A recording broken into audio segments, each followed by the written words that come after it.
વાત હવે વડોદરાની વડોદરામાં બરોડા ડેરીમાં આજે ચૂંટણી છે। આજે ચેરમેન અને વાઇસ ચેરમેન ચૂંટાશે। ધારાસભ્યો અને ડિરેક્ટરો વચ્ચે સીધી ટક્કર છે। આજે ચૂંટણી પહેલા દબાણના પ્રયાસ 13માંથી 10 ડિરેક્ટરને નોટિસ ફટકારી છે। કુલ 13 ડિરેક્ટરો કરશે નવા હોદ્દેદારોની પસંદગી। ભાજપ દ્વારા ટૂંક સમયમાં મેન્ડેટ જાહેર થશે।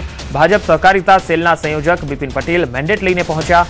મેન્ડેટના આધારે નક્કી થશે ડેરીનું નવું નેતૃત્વ।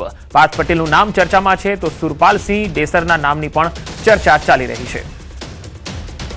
વધુ માહિતી મેળવીએ વડોદરાથી સંવાદદાતા હાર્દિક દીક્ષિત જોડાયા છે। હાર્દિક, બરોડા ડેરીની ચૂંટણીમાં હાલ શું ચાલી રહ્યું છે? કયા કયા નામો છે એ ફાઇનલ મનાઈ રહ્યા છે?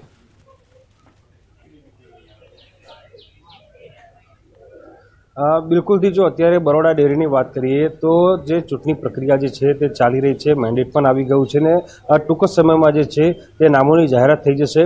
વડોદરા જિલ્લાના રાજકારણનું ગઢ જે છે તે બરોડા ડેરીને ગણવામાં આવે છે અને તમે જાણો છો એ પ્રમાણે જ કે ભૂતકાળમાં અનેક વખત બરોડા ડેરીને લઈને વિવાદો થઈ ચૂક્યા છે।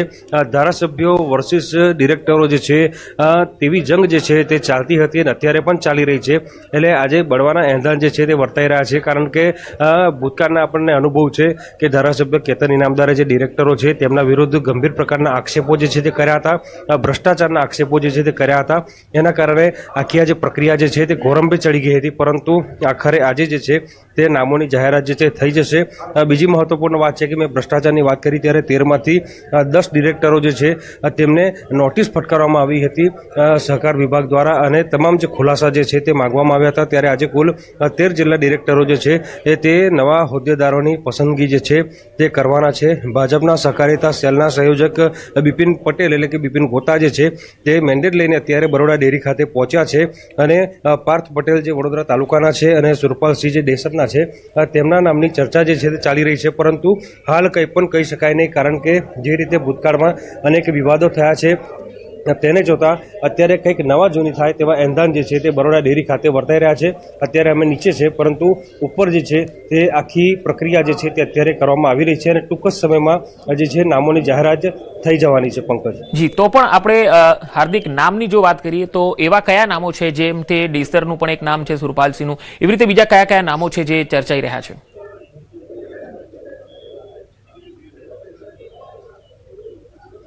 બિલકુલથી અત્યારે તો આ બે જ પ્રબળ દાવેદારો જે છે તે માનવામાં આવી રહ્યા છે। એનું સીધું કારણ એક જ છે કે જે આ બંને નામોની ચર્ચા થઈ રહી છે તેમનું સીધું કનેક્શન જે છે તે ધારાસભ્યોની તરફેણમાં છે અને ધારાસભ્યો જે છે તેમના સમર્થનમાં હોય, તેઓ ધારાસભ્યોના સમર્થનમાં હોય, ત્યાં પ્રકારની જે છે તે પરિસ્થિતિ છે। એટલે મેં કીધું પ્રમાણે કે ધારાસભ્યો વર્સિસ ડેરીના ડિરેક્ટરો વચ્ચે જે છે તે લાંબા સમયથી જંગ ચાલતો હતો અને ભ્રષ્ટાચારના આક્ષેપો સાથે જ જે છે કે ડેરીમાં અનેક વખત ધમાસાણ પણ જે છે તે થઈ ચૂક્યું છે। એટલે આજનું જે છે પરિણામ આવવાનું છે તે ખૂબ જ રસપ્રદ રહેવાનું છે, કારણ કે ડેરીનો વહીવટ જે છે તે ખૂબ જ મોટો વહીવટ છે અને આ વહીવટને લઈને જ જે છે તે ભૂતકાળમાં અનેક વખત કકડાટ સર્જાઈ ચૂક્યા છે। પશુપાલકોને ટેકાના ભાવનો પ્રશ્ન હોય કે પછી પૈસા લઈને નોકરી આપવાનો પ્રશ્ન હોય, એવા ગંભીર અનેક જે છે તે આક્ષેપો લાગ્યા છે અને અત્યારે મેં કીધું પ્રમાણે કે ચર્ચા અત્યારે ઉપર ચાલી રહી છે, વોટિંગની પ્રક્રિયા જે છે તે ચાલી રહી છે। હવે બસ ગણતરીની જ મિનિટો બાકી છે અને ગણતરીની મિનિટોની અંદર જ આજે ડેરીનું રાજકારણ છે, એટલે કે બરોડા ડેરી પર કોણ રાજ કરશે તેના પરથી પડદો જે છે તે ઉઠી જવાનો છે। પંકજ જી હાર્દિક, આભાર સમગ્ર માહિતી આપવા માટે।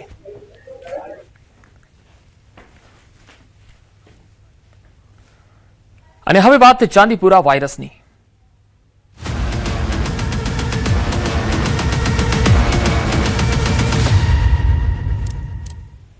રાજ્યમાં અત્યાર સુધીમાં ચાંદીપુરાના કુલ 184 શંકાસ્પદ કેસ નોંધાયા છે, જેમાંથી 35 બાળકના કેસ પોઝિટિવ આવ્યા। અત્યાર સુધીમાં ચાંદીપુરાથી કુલ 22 બાળ દર્દીના મૃત્યુ થયા છે। હાલ રાજ્યની વિવિધ સિવિલ હોસ્પિટલોમાં 7 પોઝિટિવ દર્દીઓ સારવાર હેઠળ છે, જ્યારે 6 પોઝિટિવ દર્દીઓની તબિયતમાં સુધારો થતા તેમને હોસ્પિટલમાંથી રજા આપવામાં આવી છે। આરોગ્ય મંત્રી પ્રફુલ્લ પાનસેરિયાએ માહિતી આપી છે। માટી કે કાચા મકાનોની તિરાડો પૂરવા માટે સલાહ આપી, સાવચેતી રાખવા આરોગ્ય મંત્રીએ અપીલ કરી છે। તો રાજ્યમાં અત્યાર સુધીમાં ચાંદીપુરાના 35 કેસ નોંધાયા છે અને આ 35 કેસમાં હાલ 7 દર્દી ચાંદીપુરાની સારવાર હેઠળ છે। 22 જેટલા બાળ દર્દીઓ છે જેમના ચાંદીપુરાથી મૃત્યુ થઈ ગયા છે, જેમાંના કેટલાક બાળકો જે છે એ રાજસ્થાનના પણ છે। તો ચાંદીપુરાની કોઈ દવા કે રસી નથી એવું આરોગ્ય મંત્રી કહી રહ્યા છે। સાવચેતી રાખવી ખૂબ જરૂરી છે। જો ઘરમાં માટી હોય અથવા તો ક્યાંક તિરાડ પડી હોય તો તેનું પુરાણ કરવા ખૂબ જરૂરી છે, કારણ કે આવા જ કાણાઓમાં અથવા તો તિરાડોની અંદર આવા ચાંદીપુરા વાયરસ જે છે એ ફેલાતા હોય છે અને ત્યાંથી જ તેનો ઉદ્ભવ પણ થતો હોય છે.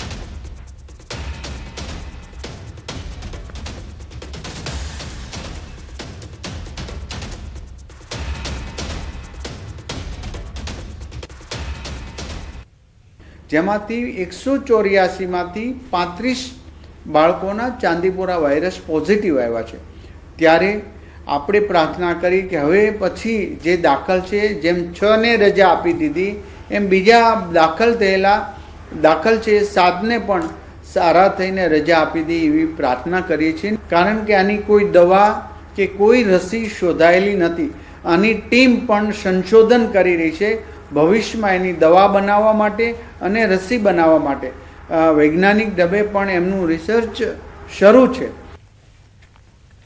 તો હાલ 22 જેટલા બાળ દર્દી ચાંદીપુરાના છે જે હાલ સારવાર હેઠળ છે અને 22 જેટલા જે બાળ દર્દીઓ છે તેમના મૃત્યુ થયા છે અને હાલમાં 7 જેટલા બાળકો એવા છે કે જેઓ સારવાર હેઠળ છે. 5 જિલ્લાની અંદર ચાંદીપુરા વાયરસનો કહેર જોવા મળ્યો છે, જેમાં સૌથી વધારે તમે જુઓ તો ઉત્તર ગુજરાતમાં સાબરકાંઠા અને અરવલ્લીમાં તેના કેસ સૌથી વધારે નોંધાયા છે. ત્યાર પછી ગાંધીનગર અને ખેડામાં પણ તેના કેસ આવવા લાગ્યા હતા અને ત્યાં પણ 2 કેસ છે. ખેડામાં, ગાંધીનગરમાં 1 છે, અરવલ્લીમાં 1 કેસ આવ્યો છે, સાબરકાંઠામાં 1 કેસ છે અને સૌરાષ્ટ્રમાં ભાવનગરમાં 1 કેસ છે અને રાજકોટમાં પણ 1 કેસ છે. તો આ રીતે કુલ જે અત્યારે 7 જેટલા કેસ છે જે બાળકો છે એ સારવાર હેઠળ છે.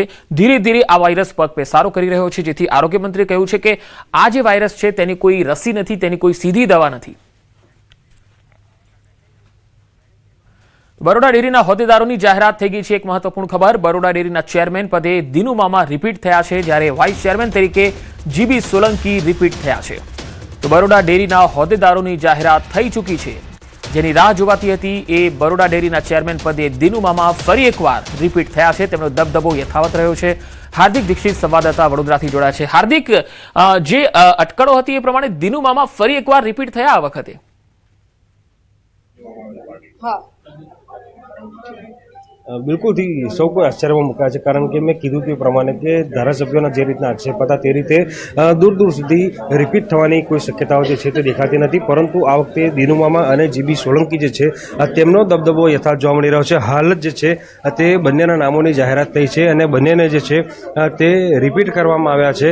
આખી જે પ્રક્રિયા જે છે તે હમણાં જ પૂરી થઈ છે અને અત્યારે જોઈ શકાય છે કે જે તેમના સમર્થકો છે તેઓ અહીંયા બરોડા ડેરી ખાતે પહોંચ્યા છે અને અગ્રણીઓ પણ જે છે તે અહીંયા બરોડા ડેરી ખાતે પહોંચ્યા છે. અત્યારે અમને સાથે વાત કરીશું. શું કહેશો, બરોડા ડેરીનું અત્યારે ડિરેક્ટરના નામોની જાહેરાત થઈ, હોદ્દેદારોની, બંને નામ રિપીટ કરવામાં આવ્યા છે.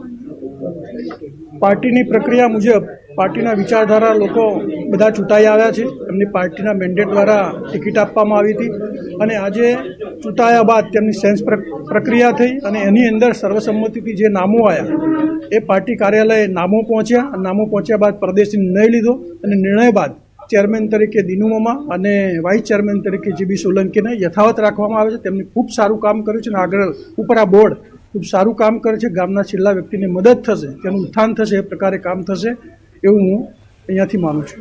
પ્રમુખશ્રી, તમે શું કહેશો? તમે તો જિલ્લાના રાજકારણના વડા છો. ભૂતકાળમાં આપણે જોયું છે કે ધારાસભ્યો વર્સિસ હોદ્દેદારોની લડાઈ હતી. અત્યારે જે આ નામોની જાહેરાત થઈ છે તેનાથી કોઈ ફરક પડશે? હમણાં જ બિપિનભાઈ પટેલ સાહેબે જે કહ્યું કે એક તો પાર્ટીનો નિયમ હોય એ સર્વોપરી છે, એ તરીકે સ્વીકારવાનો હોય છે અને પાર્ટીએ સંસ્થાના હિતમાં અને પશુપાલકોના હિતમાં જે નિર્ણય લીધો છે એ યથાયોગ્ય છે એવું અમે માનીએ છીએ. બિલકુલથી. તો પાર્ટીએ જે નિર્ણય લીધો છે તે યથાયોગ્ય છે અને તે મંજૂર છે, તેવા પ્રકારની ચર્ચા જે છે તે અત્યારે કરવામાં આવી રહી છે.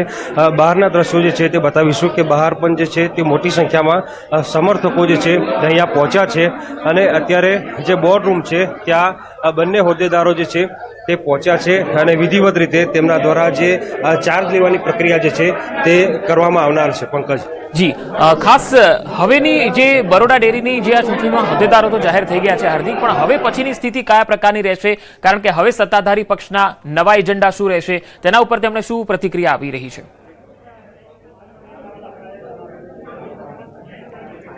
બિલકુલથી પંકજ, જો આપણે બરોડા ડેરીની વાત કરીએ તો મેં કીધું પ્રમાણે કે ધારાસભ્ય કેતન ઇનામદારે આ જ બે હોદ્દેદારો છે કે જેમના વિરુદ્ધ ગંભીર પ્રકારના આક્ષેપ જે છે તે કર્યા હતા અને આ નામોની જાહેરાત થઈ ત્યારથી જે છે તે આશ્ચર્યમાં મુકાઈ ગયા હોય બધા તેવા પ્રકારની સ્થિતિ છે. હવે જોવાનું એ રહેશે કે જ્યારે આ બંને નામો જે ભૂતકાળમાં વિવાદમાં રહી ચૂક્યા છે તે નામો રિપીટ થયા છે ત્યારે હવે ધારાસભ્યોનું સ્ટેન્ડ જે છે તે શું રહે છે, કારણ કે ધારાસભ્યો જે છે તેઓ અને જે હોદ્દેદારો છે તેઓ સામસામે આવી ગયા હતા. એટલે હવે ધારાસભ્યો તરફથી કોઈ નિવેદન આવે છે કે કેમ. હાર્દિક, બધાની પ્રતિક્રિયા લેવાનો પ્રયત્ન કરશું જે લોકો તેમના સમર્થન